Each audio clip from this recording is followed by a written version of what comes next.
बिस्मिल्लाहिर्रहमानिर्रहीम और अस्सलाम वालेकुम। 4 जुलाई और पाकिस्तान में जुमे की शाम।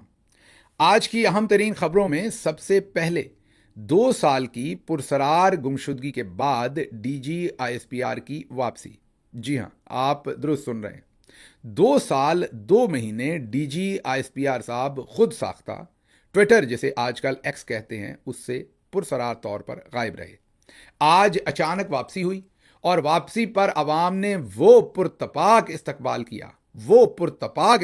किया कि जिसकी कोई मिसाल नहीं मिलती। आपने हाल ही में जो कैप्टन ईमान दुरानी साहबा की वीडियो लीक या रिलीज हुई थी, उस पर जो अवामी रद्द अमल बल्कि इस्तकबाल था, बल्कि पुरतपाक इस्तकबाल था, वो तो देख ही लिया था। ये उससे भी 4 कदम बढ़ के हुआ है। लेकिन ये क्या हुआ है, कैसे हुआ है, क्यों हुआ है, इस पे बात करनी है। और इसके बाद बात करनी है आज मरियम नवाज ने जो पाकपतन में किया है। मरियम नवाज ने वो किया है पाकपतन में जो ना आप सोचते होंगे, ना वहां के डॉक्टर सोचते होंगे, ना वहां की आवाम सोचती होगी, और ना ही शायद नून लीग खुद सोचती होगी कि मरियम नवाज अपने और नून लीग के इतना पीछे कैसे पड़ गई। तो इसके अलावा भी कुछ खबरें, उस पर भी बात करेंगे। लेकिन पहले जरा डीजी आईएसपीआर साहब का ट्विटर पर वापसी, जैसे टार्जन की वापसी, ऐसे डीजी आईएसपीआर साहब की भी वापसी। सबसे पहले तो बैकग्राउंड बता दें कि जब 9 मई किया गया, उससे चंद हफ्ते पहले, क्योंकि खुद तो पता था हमने 9 मई करना है, तो 9 मई से चंद हफ्ते पहले ट्विटर अकाउंट अपना डीजी आईएसपीआर साहब ने शट कर दिया, मतलब कि वहां से ट्वीट करने बंद कर दिए। वजह उसकी ये थी कि जो कुछ भी किया गया उससे पहले हुकूमत गिराई गई, और जिस भी तरह से याद कीजिए कि जो 25 मई 2022 को चादर चार दीवारी पामाल की थी, लोगों पर हमले किए थे, कारकुनान को शहीद किया था, उसके बाद से अवाम का जो गमो गुस्सा था वो बढ़ता गया। और जो ट्वीट करते थे डीजी एसपीआर साहब, उस पर जो अवाम दुर्गत बनाती थी वो बयान के काबिल नहीं। इतनी दुर्गत बनी कि पसपाई इख्तियार करनी पड़ी और ट्विटर से जाना पड़ा। फरार का लफ्ज़ बुरा होगा, ट्विटर से जाना पड़ा, ट्विटर बंद करना पड़ा। और ये भी पता था कि अब हम 9 मई करने वाले हैं, उसके बाद तो वो सारी लहर जो है वो बहुत ज़्यादा क्रिएट होनी थी, इसलिए पहले से पेशबंदी की गई कि अब ट्विटर से चले जाया जाए। अच्छा, ये क्यों है ऐसा? ये इसलिए है कि ट्विटर, वैसे तो तमाम ही सोशल मीडिया की जो ऐप्स हैं वो बहुत ही पावरफुल ऐप्स हैं, जैसे कि ये हम यूट्यूब से आपके सामने वीलॉग्स करते हैं, मुझ समेत बाकी दोस्त भी। तो यहाँ ये याद रहे कि यूट्यूब के इन तमाम वीलॉग्स को दिन के मुख्तलिफ जो औकात होते हैं उनमें वीपीएन पर डाल दिया जाता है। हमारी टीम्स चेक करती रहती हैं। पाकिस्तान के तमाम बड़े शहरों में कोई वीपीएन सुबह 11 बजे चल रहा है तो दोपहर 2 बजे उसको वीपीएन पे डाल देंगे। कोई वीलॉग अगर चल रहा है, कोई वीलॉग 5 बजे शाम को चल रहा है तो 7 बजे वीपीएन पे डाल देंगे। तो जो पीक आवर्स होते हैं अक्सर उन्हें वीपीएन पे डाल दिया जाता है, मतलब कि ब्लॉक कर दिया जाता है वीलॉग्स को, ताकि वो आप तक ना पहुंच सकें। और जो इनके पसंदीदा वीलॉगर्स हैं उनको खुला रखा जाता है ताकि वन साइडेड बयानिया जो है, जो इनका बयानिया है, वो जाता रहे। तो ये तो यूट्यूब के साथ किया गया, लेकिन यूट्यूब को कभी भी हतमी तौर पर, कुल्ली तौर पर इसको बंद नहीं किया गया। लेकिन ट्विटर से डीजी साहब को और चौधरी निजामुद्दीन को सबसे ज्यादा डर लगता है। अब आप सोचेंगे उससे क्यों सबसे ज्यादा डर लगता है? इसलिए कि आप गौर कीजिए कि अभी भी इंस्टाग्राम के ऊपर डीजी एसपीआर साहब अपनी पोस्ट लगा रहे थे, फेसबुक पर लगा रहे थे, लेकिन गायब जो थे वो 2 साल 2 महीने ट्विटर, जिसे आजकल एक्स कहते हैं, वहां से थे। उसकी वजह यह है कि ट्विटर पर अमूमी तौर पर जो पॉलिटिकली अवेयर लोग हैं और पॉलिटिकल डिस्कशन का जो डिस्कोर्स का हिस्सा बनते हैं, और एजुकेशन प्रोफाइल भी देखें, डेमोग्राफिक्स भी देखें, तो एजुकेशन प्रोफाइल भी वहाँ पर ज़्यादा है लोगों का। इस वजह से वहाँ पर जो बेवकूफ़ बनाना है, किसी को अपने बयानिए से प्रोपेगेंडे का शिकार करना है, वो वहाँ पर मुश्किल है। वहाँ पर लोग पॉलिटिकली अवेयर हैं, वो मौके पर दुर्गत बनाते हैं और शदीद दुर्गत बनाते हैं। इसी वजह से डीजी साहब चले गए थे, 2 साल 2 महीने गायब रहे, अब वापसी हुई है। लेकिन ये ज़हन में रखिए कि पहले अपना अकाउंट बंद किया, और जब उससे भी बात नहीं बनी तो पूरे पाकिस्तान में ट्विटर को ही बंद कर दिया। याद होगा आपको कि पूरे पाकिस्तान में ट्विटर बंद रहा। कई अदालतों के अंदर पिटीशंस की गई, अदालतों ने बुला के पूछा कि ये क्यों बंद किया है, तो उनको बताया कि पाकिस्तान में अब ट्विटर इस्तेमाल करना गैर कानूनी है। फिर एक जज साहब ने पूछा अगर गैर कानूनी है तो मुल्क का वजीर आजम, मुल्क के बहुत सारे वजीर ये ट्वीट कैसे करते हैं? उन्होंने कहा वीपीएन से। उन्होंने कहा अभी तो आप कह रहे हैं वीपीएन से ट्वीट इस्तेमाल करना गैर कानूनी है।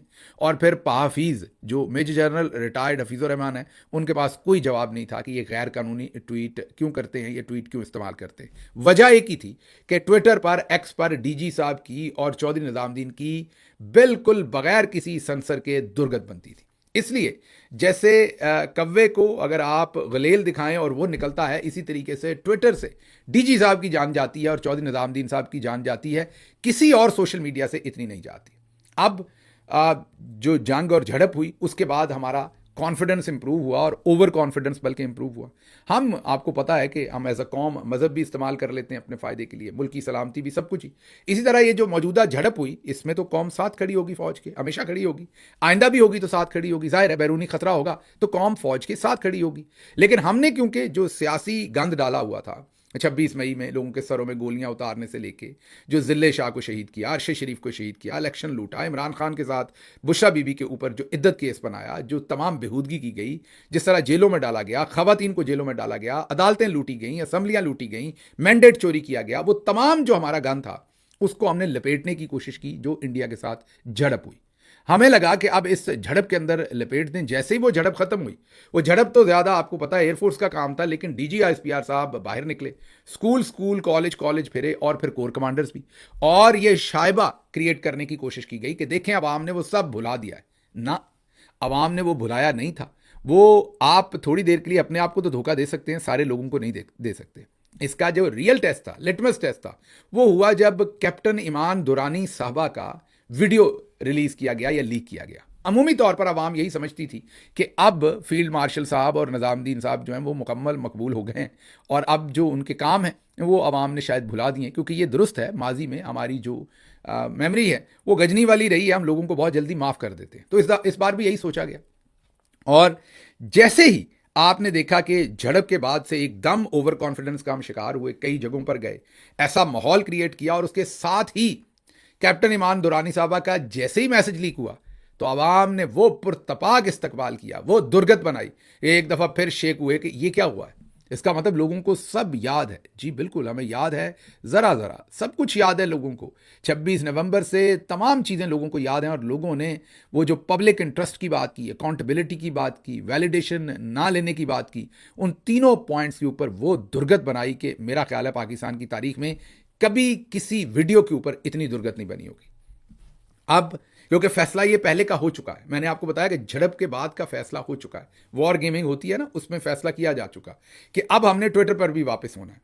हालांकि ट्विटर ने अपना तापमान जो था, टेम्परेचर था, वो कैप्टन ईमान दुरानी साहबा की वीडियो पर दे दिया। उसके बावजूद आज पहला ट्वीट किया गया है 2 साल 2 महीने के बाद। लेकिन सबसे इंटरेस्टिंग बात यह है कि डीजी साहब ने नीचे कॉमेंट्स बंद किए। मतलब कि नीचे कमेंट्स नहीं खोले, क्योंकि पता है कि पाकिस्तानी अवाम क्या राय रखती है। लेकिन ट्विटर ने एक बड़ा शानदार काम किया हुआ है। उन्होंने पब्लिक एट लार्ज को एक और आवाज दी हुई है। अगर कोई ट्विटर पे आकर झूठ बोलता है या झूठा प्रोपेगेंडा करता है तो उसके नीचे कम्युनिटी नोट लगा दिया जाता है और फिर पब्लिक उसे रेट कर सकती है। मैंने अपने तमाम वक्त में ट्विटर पर किसी दुनिया के ट्वीट पर इतने कम्युनिटी नोट लगते नहीं देखे। मैं रिपीट कर रहा हूं, मैं जब से ट्विटर यूज कर रहा हूं, मैंने कभी किसी ट्वीट पर इतने कम्युनिटी नोट लगते हुए नहीं देखे जितने, 1 नहीं, 2 नहीं, 3 नहीं, 4 नहीं, 5 नहीं, पता नहीं 8, 10, 12 कितने वहां पर कम्युनिटी नोट लगे हुए हैं, और उनको लाखों की तादाद में लोग जो हैं वो रेट कर रहे हैं। उनमें क्या लिखा हुआ है? उनमें यह लिखा हुआ है कि ये अकाउंट झूठ बोल रहा है, उसमें लिखा है ये अकाउंट प्रोपेगेंडा कर रहा है, उसमें लिखा है ये अकाउंट अपना बिजनेस एम्पायर बचाने, ये जो वहां लिखा है वो बता रहा हूं, बचाने के लिए ये नेशनल डिफेंस का बहाना दिया जा रहा है। उसमें लिखा जा रहा है कि ये सब प्रोपेगेंडा है और असल कामों से जो है वो छुपाने के लिए सब कुछ किया। मतलब कोई एक चीज थोड़ी है जो वहां पर लिखी है। जो पुरतपाक इस्तकबाल हुआ है, जो दुर्गत बनी, वो जो एक खुद साख्ता ओवर कॉन्फिडेंस आ गया था कि झड़प के बाद हमने जो बाकी मकारियां, अय्यारियां, लूटमार, चोरियां, मैंडेट चोरी, जो कुछ भी किया है वो अवाम को भूल जाएगा। अवाम ने याद करवाया कि नहीं, हमें याद है वो ज़रा ज़रा। तो आज की एक ये कैजुअलिटी है, मैं यही कहूँगा, और इस कैजुअलिटी को वैसे आप ना करते तो बेहतर था, क्योंकि जो इदारा है वो तो कौम का इदारा है ना। आप चंद जो ऊपर लोग बैठे हैं वो उन इदारों का जो एक मैं कहूँगा कि जो उनका एक ऑनर है, उसको भी आप अपनी सियासत की नज़र कर रहे हैं। आपको ये नहीं करना चाहिए। फिलहाल आपको अवामी मूड का पता है और आपको लग रहा है कि अवाम भूल जाती है, पहले भी तो अब भी भूल जाएगी, क्योंकि हमेशा हमने लोगों को बेवकूफ़ बनाया, हमेशा हमने गलत काम करके, मतलब आर्मी चीफ याया खान ने पाकिस्तान तोड़ा और हमने लोगों को बताया ही नहीं कि उसने कैसे पाकिस्तान तोड़ा। हमने लोगों को नहीं बताया कि शेख मुजीब ने पाकिस्तान नहीं तोड़ा था, ये आर्मी चीफ याया खान की गलत पॉलिसियों की वजह से पाकिस्तान टूटा था, उसने उसका मैंडेट चोरी किया था, उसकी सीटें चोरी की थी। तो क्योंकि हम आवाम को हमेशा बेवकूफ़ बनाते आए, तो अभी भी लगता है, लेकिन ये अब एक तो जैन जी है, इनको बेवकूफ़ बनाना बहुत मुश्किल है। तो वो जो कह रही थी कि जो करते हैं सेल्फ इंटरेस्ट में करते हैं, वो जैन जी ने तो बता दिया। अब ये ट्विटर के ऊपर भी आज नैरेटिव वही था, खारजी आए, वजीरिस्तान से आए और ये इंडिया से भेजे गए। याद कीजिए, इससे पहले हमें इंडिया का याद नहीं था। ये झड़प के बाद हर चीज़ में अब इंडिया हमें नज़र आता है, क्योंकि लगता है कि ये वाला नैरेटिव बिकता है। वो जब आग लगती है ना, तो वो वैसे तो बंदरिया के बारे में है, लेकिन ओवरऑल भी कह देते हैं कि बच्चा अपना पाँव के नीचे ले लिया जाता है। ये इंडिया भी हमारा अपना ही बच्चा था। हमें गार्डियन बताता था कि इंडिया ने घुस के पाकिस्तान के अंदर 20 से ज़्यादा लोगों को शहीद कर दिया है। इवन हमारे एक ब्रिगेडियर हमजा थे, आईएसआई के साबिक ब्रिगेडियर, उनको भी किया था। लेकिन हम थे कि इंडिया का नाम नहीं लेते थे। गार्डियन स्टोरीज पब्लिश करता था, अमित शाह और राजनाथ वहां से कहते थे हाँ मारे हैं, आइंदा भी घुस के मारेंगे, वो ये बयान देते थे। और हम जो है वो कोई इधर देखता था, कोई इधर देखता था, हम बात ही नहीं करते थे, इस पर बात करना ही नहीं चाहते थे। हम बार बार, आपको याद होगा मैं व्लॉग्स में कहता था भाई इस पर कोई ओपिनियन दो, क्यों कर रहा है इंडिया, आप जवाब ना। ऐसी अंडरस्टैंडिंग हमने इंडिया के साथ की हुई थी कि हम उनका नाम नहीं लेते थे। झड़प के बाद हमें ज़रा ये नफरत बेचने का मौका मिला, तो हमें ये लगा कि ये ज़बरदस्त है, अब हर चीज़ में इंडिया डाल दिया जाता है। ख्वारिज इंडियन बैक्ड, ख्वारिज इंडियन बैक्ड। तो ये तो खैर चलें, एक अलग है बात, इस पर तो बात कर लेंगे, क्योंकि ये पॉलिटिकली सूट कर रहा है, इसलिए हर चीज़ में इंडिया डाला जाता है। तो आज ये पहली दफ़ा हुआ है जी, 2 साल 2 महीने के बाद। तापमान वही है, अभी और भी किया जाएगा, मैं आपको बताऊंगा। और अब पॉलिसी ये है कि लग ये रहा है कि अभी तक ओवर कॉन्फिडेंस है कि अवाम में हमारी जो राय है वो बेहतर हो गई है, अवाम को थोड़ा भूल गया है, और अब हम पेनिट्रेट करें और ये कमेंट्स वगैरह बंद करें, और आहिस्ता आहिस्ता कमेंट्स भी खोलेंगे। मैं ये आपको बता रहा हूँ, एडवांस में बता रहा हूँ, क्योंकि स्ट्रैटेजी बैठ के ये बनाई है कि फरार होने से बेहतर है कि ट्वीट करें। शुरू में लोग तनकीद करेंगे, फिर तनकीद कर करके लोग थक जाएंगे और फिर वो तनकीद करना छोड़ देंगे। ये स्ट्रैटेजी, ये सोच है इसके पीछे। ये ओवरऑल जो एक पॉलिसी बनाई गई है कि अब पीछे नहीं जाना। इसलिए आपने देखा होगा धड़ाधड़ साहिर अली बग्गा और पता नहीं किस किस के नगमे तराने जारी हो रहे हैं, धड़ाधड़ हम अपनी प्रमोशन पर काम कर रहे हैं, फील्ड मार्शल का रैंक भी हमने ले लिया। तो तमाम चीज़ें, अब ये कहा है कि इतना कॉन्फिडेंस शो करो, मतलब कि झूठ भी इतने कॉन्फिडेंस से बोलो कि सब उसे सच मान जाए। तो अब ये धड़ाधड़ ट्वीट होंगे, कमेंट्स भी खोले जाएंगे, और इवेंचुअली ये सोचा जाएगा कि आवाम तनकीद करने से थक जाएगी। जब थक जाएगी तो तनकीद करने से हट जाएगी, और इमेज ये क्रिएट होगा कि देखें हम पर तो कोई तनकीद नहीं करता। मतलब अपना कोर्स करेक्शन नहीं करना, समझना नहीं है, अपने हल्फ की जो पासदारी नहीं की जा रही, जो अपना हल्फ तोड़ा जा रहा है, जो हर हल्फ से रूगर्दानी की जा रही है, जो ये सब कुछ किया जा रहा है, इससे बाज नहीं आना, उसी से मत चलना है और गलत से मत चलना है। ये फैसला ऊपर से किया गया है और इसी का शाखसाना आज आपने देखा। लेकिन अवाम ने, जैसे मैंने कहा, कि भरपूर जवाब दिया है और उस पर इतने कम्युनिटी नोट्स लगे हैं, इतने लोगों ने कहा है कि ये सब झूठ है कि जिसकी पहले ट्विटर पर मैंने तो कोई मिसाल नहीं देखी। अच्छा जी, आगे चलते हैं। अगली खबर भी इक्वली बड़ी है। मरियम नवाज, हमने ये आपको 2 दिन पहले बताया था, कम से कम 2 या 3 दिन पहले, याद होगा मैंने आपको व्लॉग में बताया था कि मरियम साहबा को डांट डपट हुई है कि आप मरी में छुट्टियां गुजारती नहीं। वहाँ पर असल में कुछ बिजनेसमैनों से मिल रही थी जिनको आगे ठेके शेके देने और उसमें से किकबैक्स आनी है, और वो प्राइवेट मीटिंग्स के लिए बाप बेटी मरी में बैठे हुए थे। बहरहाल कहा गया कि आप मरी में बैठी रहीं और पीछे पाकपतन में बच्चे वफात पा गए और आप वहाँ पर गई नहीं, तो आप फौरी जाइए। जुमेरात के दिन ये प्लान बनाया गया, मैंने आपको बुध वाले दिन बता दिया था फिर, और ये ट्वीट भी किया था, मैं दोबारा रख देता हूँ आपके सामने। उसके बाद जुमेरात को फिर वहाँ पर ये सारी तैयारी नहीं हो सकती थी, क्योंकि ख़दशा ये पैदा हो गया था कि जो 20 बच्चे वफात पा गए उनके जो पेरेंट्स हैं वो वहाँ पर एहतजाज करेंगे। ये खबर आई तो फिर पाकपतन जाने का इरादा तर किया गया। फिर जो डिप्टी कमिश्नर है मारिया तारिक, उनकी मरियम नवाज से बात करवाई गई। कुछ हमारे ज़राए तो कह रहे हैं कि वो आई लाहौर में और उन्होंने मुलाकात की, कुछ कह रहे हैं कि नहीं, फ़ोन पर बात करवाई गई और उन्हें कहा गया कि उन पेरेंट्स को मैनेज करें।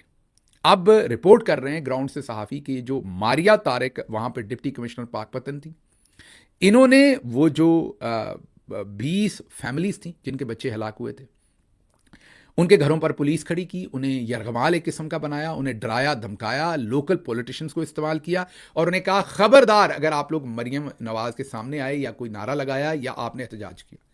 जब सब मैनेज हो गया और जुमेरात की रात को ये जो मारिया तारिक साहबा हैं जो डिप्टी कमिश्नर थी, इन्होंने सब अच्छा की रिपोर्ट दी और उनके घरों पर पुलिस बिठा दी और सब कब्जा कर लिया उन 20 फैमिलीज पर, तो फिर भेजा गया मरियम नवाज साहबा को सुबह सुबह।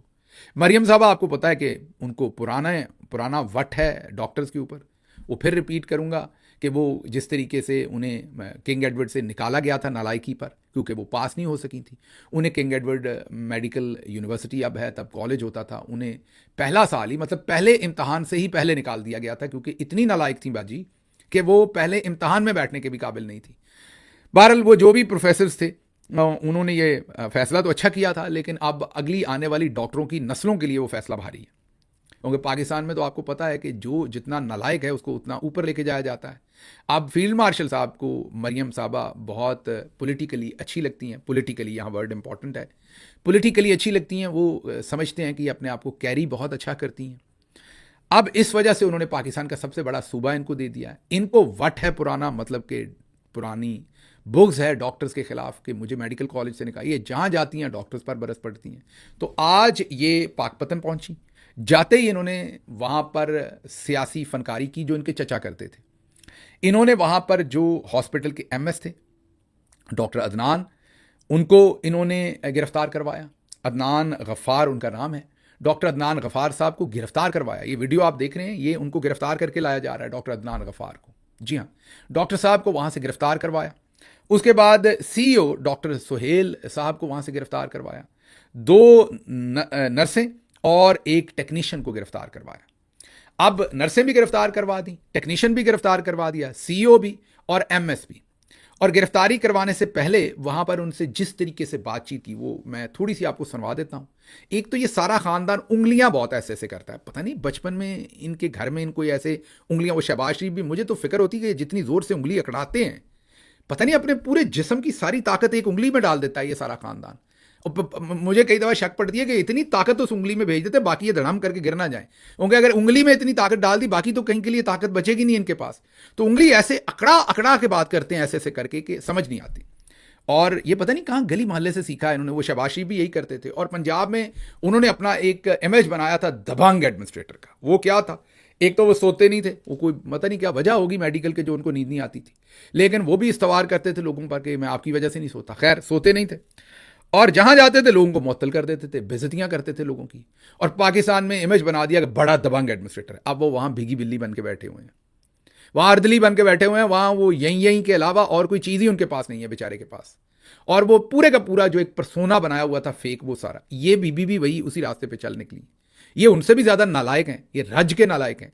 तो इनको लगता है कि डॉक्टर्स को ह्यूमिलिएट करने से, नर्सों को ह्यूमिलिएट करने से, भाई अगर कुछ गलत हुआ, जो कि हुआ होगा, जब पूरा सिस्टम ही कोलैप्स है तो हॉस्पिटल्स ने क्या, मतलब आप चाहती हैं कि पाकिस्तान में बाकी सब कुछ, आप लोगों की करतूत जो है वो बर्कीना फासो से भी नीचे हो, और डॉक्टर्स हैं स्विट्जरलैंड के डॉक्टर्स की तरह परफॉर्म करें और अमेरिका के डॉक्टर्स की तरह परफॉर्म करें और हॉस्पिटल्स वैसे फंक्शन करें? कैसे हो सकता है?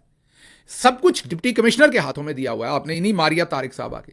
इनको आपने गिरफ्तार क्यों नहीं करवाया? अगर करवाना था तो आप अगर ये कहती वहां 20 बच्चे, तो ये मारिया, ये 20 बच्चे एक दिन में तो वफात नहीं पाए वहां।